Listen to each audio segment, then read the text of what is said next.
Well, hello and welcome to Assay TV. Today I'm delighted to be joined by Stephen Mullowney, who is the CEO of Tanzanian Gold Corp. Tanzanian Gold is building a significant gold mine at the Buckreef project in Tanzania. And Stephen, welcome. Why don't you start off by giving us a quick snapshot of the project and the company? Well, thank you, Adam, for inviting me today for this interview. Greatly appreciate it, and we really appreciate the support that One-to-One gives us. So, an overview of the company is the company is developing the Buckreef Gold Project in conjunction with our joint venture partner, the State Mining Company in Tanzania. And Buckreef is a significant deposit with over 2 million ounces in the measured and indicated category at an average grade of around 1.8 grams a ton, as well as 600,000 ounces in the inferred category. And we have significant exploration targets on the property. So we have a significant endowment.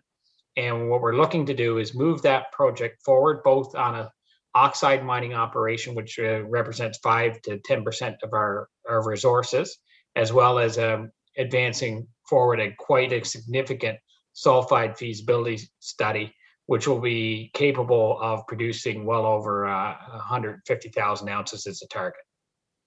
Excellent. Let's talk about a little bit more detail of those targets in a moment.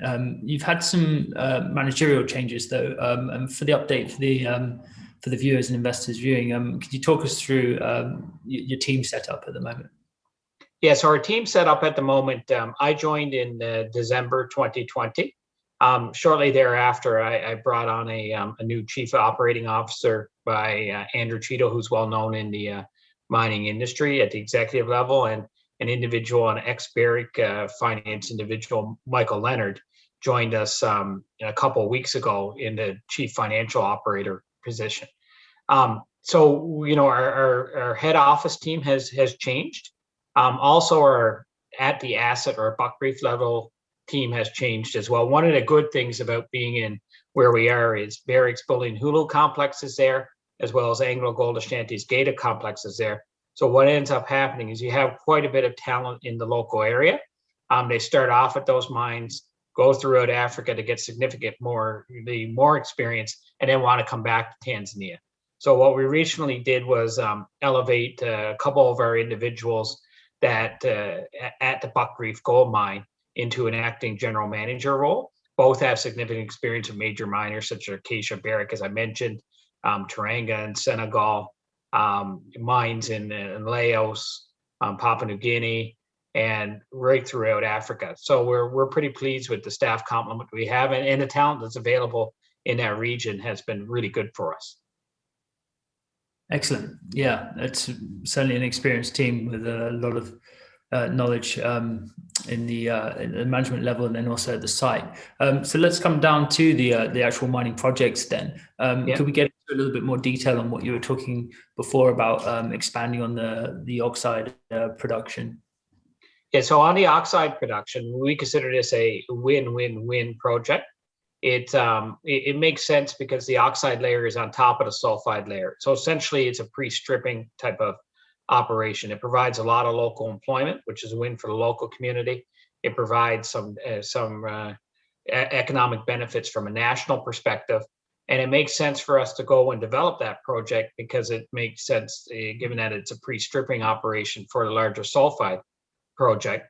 And it provides cash flow to the company, which is good for us and good for the joint venture partner in Staminco in order to move the project forward. So our goal here is we currently have tenders out for the development of that 40 ton per hour or 1,000 ton per day plant. The land compensation survey has started and other parts of procurement have also started. And the goal is to get that facility constructed and up and running in the next 12 months. And it will be capable of producing anywhere from 15 to 20,000 ounces per annum. So it's a very exciting time, very interesting project, although small from a major miner perspective, but very important. The metallurgy is different in the oxides than it is in the sulfides. So we're extremely excited to get that project off the ground and up and running. Excellent. And so your definitive feasibility study, you have that on the sulfide mining operation. Could you take us through that? Yeah, so that again, that's an extremely exciting project. If you would have seen a couple of weeks ago, we put out the initial metallurgical test results from SGS, which were very, very encouraging. We had one of the PQ holes, have 19 grams a ton over a significant distance, and the recovery rates were coming back really robust as well. With two out of the three holes at around 94%. The other hole was a little bit less at around 86%, but we identified subsequently to that result where the gold is in the ore, and very confident that that will rise over time. And so we're extremely excited about that. And now we're starting with SGS to do the variability testing around the deposit, as well as doing some exploration to increase the resources around the deposit as well. So the goal here is to get the variability testing up and running. That is the bottleneck to the project, and then hire the various consultants around the other components of the project in order to advance that feasibility study. And the goal there would be to have a definitive bankable feasibility study done probably towards the end of 2022. Right, excellent. Okay. And so, do you have some other exploration targets within the projects, or looking at resource expansion? Oh, absolutely. That to me is the most exciting part of this project. When I joined, it had a great endowment, and as the new management team gets in there and looks underneath the hood, we're extremely excited for what we're seeing, and we're working with some consultants to flush that out. So some of the things you would have seen in our management discussion and analysis, and you'll see that come out in the next couple of weeks as well. But I'll talk about the previous management discussion and analysis. Is we have targets off to the side in the eastern porphyry. There's currently 100,000 ounces there, but we think there could be a lot more. We currently are developing a shear zone to the west of our main shear zone, which is Buckreef West. And that is looking very, very promising. Some really good drill results. You'll see that in our MD&A. And then we have another area called Target 2, which is extremely good as well. There's also some areas around our property that way back historically have been mined by artisanals. And that to me is very, very good target areas as well that have never been drilled. So, given we have a main shear zone here, we have a lot of splays around the property and other potential shear zones. We're really excited for the exploration potential. One of our holes that we have drilled in the northeast of the main shear zone is around 300 meters deep or so, and we haven't drilled it up to surface. The prior fence line to that hole is mineralized to surface, so we're extremely excited to where that can go as well. I'm really excited for the exploration. That probably excites me more. Even though we're getting a mining operation off the ground, we'll have a robust feasibility study. The excitement, I think, is in the exploration. Yeah, certainly, excellent. And a lot of things going on. How has the investor response been so far? You had in precious metals had experienced a great end to last year. Okay, the markets have calmed down a little bit, but as a junior explorer in the precious metals space, it's an exciting time, as you say. But how have the investors been responsive so far? So we're a company in transition. So the investor response to the transition and what we've been doing has been pretty good. We've had a lot of investor meetings. We did do a capital raise in February that had 10 plus institutional investors in that particular raise. So the investor response has been very positive. What I will also say is the investor response to Tanzania is improving, and it's improving very quickly. We see it kind of on a similar track to Ecuador. After the Barrick Acacia dispute was settled, we started to see that change, and we started to see it really more quickly with Barrick promising to put $50 million in exploration into Tanzania. There's a lot of good ground in Tanzania, so there's a lot of exploration potential. We see investor response good and improving. Would we all like the gold price to be a little bit higher? And that's always the case for any gold miner. So look, I think the fundamentals to the country, the fundamentals to the asset, and the fundamentals to the change in the management team of philosophy have all been positively received. Yep. Certainly. So just to cap off then for our viewers, you've got some key milestones coming up. Could you just summarize those for us?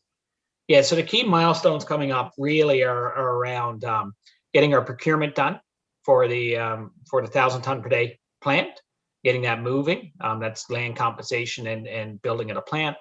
Also, we are in the process of putting together our exploration triangle. We'll give the market an update on that when we have that completed on what we think exploration will be. And at the same time, we'll come to market with regards to how we're going to lay out and advance our sulfide feasibility study. Obviously, the variability network is critical in that and is a little bit of a bottleneck, but we'll give an update on the timeline for that. But we're currently working with SGS on that front. Yeah, excellent. And you managed to keep all this going really well, despite the pandemic and the restrictive conditions. So it must be a testament to the team that you've got in place. Yeah, and so look, I'll be in Tanzania next week, so we can travel to Tanzania. We have proper COVID protocols in place. Andrew, our COO, was in Tanzania for the last 3 out of 4 weeks. He will relocate to Tanzania in the next month or two for a 3-month period. And also, what's really a big testament is the fact that there's a great skill level and skill set in local management. And we're lucky to have that. We're lucky to have those guys. They know what they're doing. They're well experienced. And so having, people from the local area on the ground, operations, can move forward. So yeah, no, it hasn't been perfect. No, we would like to move things forward a lot quicker. Yes, that's always the case. But generally speaking, relative to others, I think we've done pretty well in the COVID period. Yeah, absolutely. Sounds like great attribute to have that strength on the ground and to be able to get out to the site. Well, look, that's fantastic to get a snapshot of Tanzanian gold. It's a very busy period with lots of news flow coming up. So we'll be very happy to tune back in and catch up with those later on in the year. So thanks very much for joining Assay TV today. Yeah, no, thank you, Adam, very much for the opportunity. And yes, we're very, very excited for where we're going. A lot of work to get there. A lot of work has been done in my first 3 months on the job, or 100 days, as I call it. But there's a lot more work to be done over the next 3 to 6 months, and look forward to catching up next time. Yeah, excellent. Thank you, Stephen. Thank you.